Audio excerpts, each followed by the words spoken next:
17 अप्रैल 2018 RCB बना Mumbai Indians. अभी का यह सीजन दोनों ही टीमों के लिए बहुत खराब रहा। एक तरफ मुंबई इंडियंस अपनी पहली जीत की तलाश कर रही थी तो दूसरी तरफ तलाश कर रही थी रॉयल चैलेंजर बेंगलोर अपनी दूसरी जीत की। एक तरफ थे रोहित शर्मा, जसप्रीत बुमराह, सूर्य कुमार यादव जैसे दिग्गज बल्लेबाज और दूसरी तरफ थे Quinton de Kock, AB de Villiers, Virat Kohli जैसे विध्वंसकारी बल्लेबाज जो एक पल भर में मैच का रुख बदल देते हैं, एक ओवर में पूरे मैच का पासा पलट देते हैं, जिनका लोहा पूरी दुनिया मानती है। वर्चस्व की इस जंग में दोनों ही टीमों के लिए जीत बहुत जरूरी थी। शाम के 7 बजे वानखेड़े के इस मैदान पर दोनों टीमों के कप्तान आमने सामने थे। सिक्के को उछाला जाता है और सिक्का विराट कोहली के पक्ष में गिरता है तो विराट कोहली ने बड़ी चतुराई के साथ गेंदबाजी करने का फैसला लिया। विराट के इस फैसले को लेकर रोहित शर्मा बहुत खुश हुए और मैदान पर लुइस के साथ सूर्य कुमार को बल्लेबाजी करने के लिए उतार दे। विराट कोहली की यह चाल काम कर गई। मुंबई के बैक टू बैक 2 बल्लेबाजों को घुटने टेकने पर मजबूर कर दिया। मुंबई बैक टू बैक अपने 2 बल्लेबाज ईशान किशन और सूर्य कुमार यादव को खो चुकी थी। 0 रन पर 2 विकेट देखकर पूरे मुंबई के खेमे में हड़कंप मच गया। चारों तरफ बेंगलोर का परचम छा गया। इन्हीं सब के बीच मैदान पर एंट्री होती है मुंबई इंडियंस के सम्राट, मुंबई के राजा हिटमैन रोहित शर्मा की और आते ही बेंगलोर के एक के बाद एक गेंदबाजों को सबक सिखाना शुरू कर देते हैं और आते ही काउंटर अटैक शुरू कर देते हैं। जिस टीम के गेंदबाज थोड़ी देर पहले हावी नजर आ रहे थे, अब रोहित शर्मा के सामने वह बेबस नजर आ रहे थे। पहले तो रोहित शर्मा ने आकर लुइस के साथ अपनी टीम को संभाला, फिर एक के बाद एक चौके छक्के लगाते गए। अब हिटमैन को रोकना मुश्किल हो गया था। अभी तो केवल रोहित शर्मा ही आरसीबी के गेंदबाजों पर भारी पड़ रहे थे, लेकिन अब एविन लुइस ने भी धीरे धीरे अपना स्वाभाविक गेम खेलना शुरू कर दिया। एक तरफ रोहित शर्मा लगे हुए थे तो दूसरी तरफ एविन लुइस। अब आरसीबी के गेंदबाजों को कौन बचाएगा? गेंद डाले तो डाले कहां? अपने गेंदबाजों की इतनी खतरनाक पिटाई को देख विराट कोहली ने एक गेम प्ले आजमाया, लेकिन उनका कोई भी गेम प्ले काम नहीं आया। रोहित शर्मा और एमिल लुइस को रोकना नामुमकिन हो गया। अब पावर प्ले का खेल खत्म हो चुका था।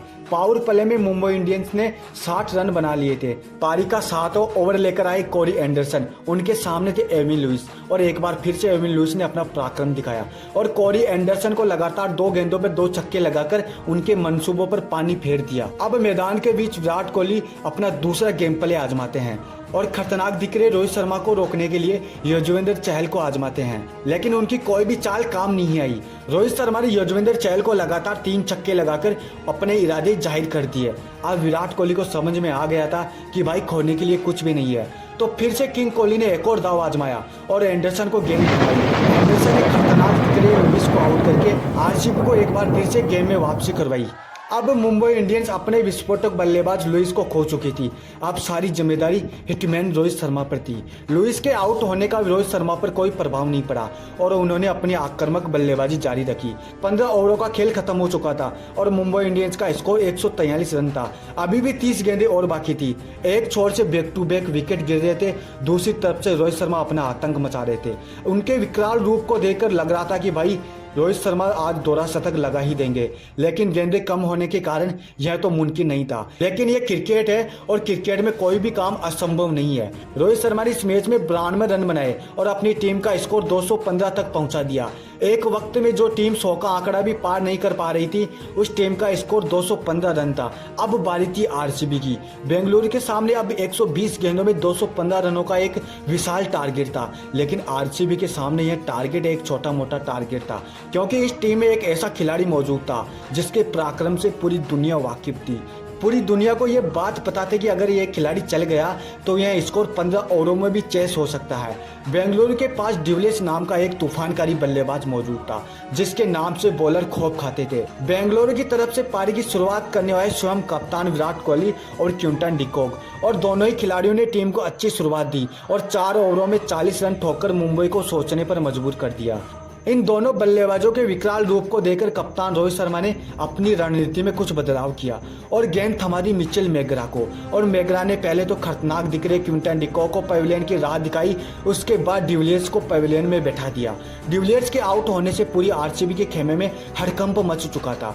पूरी आरसीबी फैन खामोश हो चुके थे। उस दिन डिविलियर्स की कोई आंधी नहीं चल पाई और आउट होकर वह पवेलियन लौट गए। अब संपूर्ण जिम्मेदारी किंग कोहली पर थी। अब आरसीबी की लाज बचाने के लिए बेंगलुरु का कप्तान मैदान पर मौजूद था।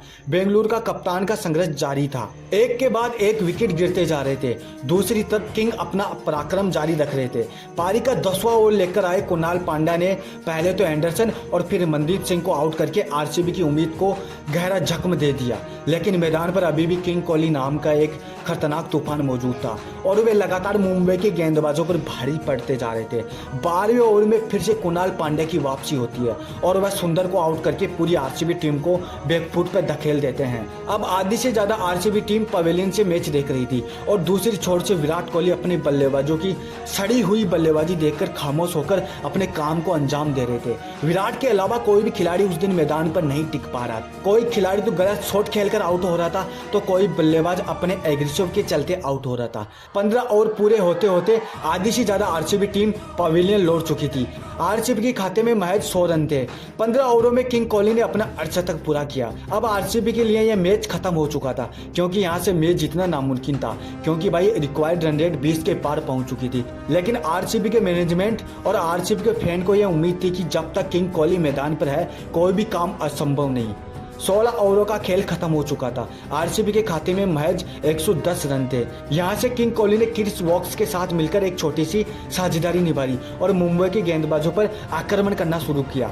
18 ओवरों का खेल खत्म होते होते आरसीबी के 8 बल्लेबाज पवेलियन लौट चुके थे। अब 2 ओवरों में रिक्वायर्ड रन रेट 40 के पार पहुंच चुकी थी। यहां से तो मैच जीतना एक औपचारिकता थी, लेकिन फिर भी किंग कोहली ने हर भयानक प्रयास किया, लेकिन उनका यह प्रयास काम में नहीं आया और पूरी आरसीबी टीम केवल 167 रन ही बना पाई, जिसमें किंग कोहली की 62 गेंदों में 92 रन की एक विस्फोटक पारी भी शामिल थी। उस दिन विराट कोहली ने दुनिया को बताया कि भाई वह टेस्ट और वनडे के ही नहीं बल्कि T20 के भी खतरनाक प्लेयर हैं। भले ही आरसीबी यह मैच नहीं जीत पाई, लेकिन उस दिन किंग कोहली के विकराल रूप को देखकर पूरे गेंदबाज घबरा गए थे।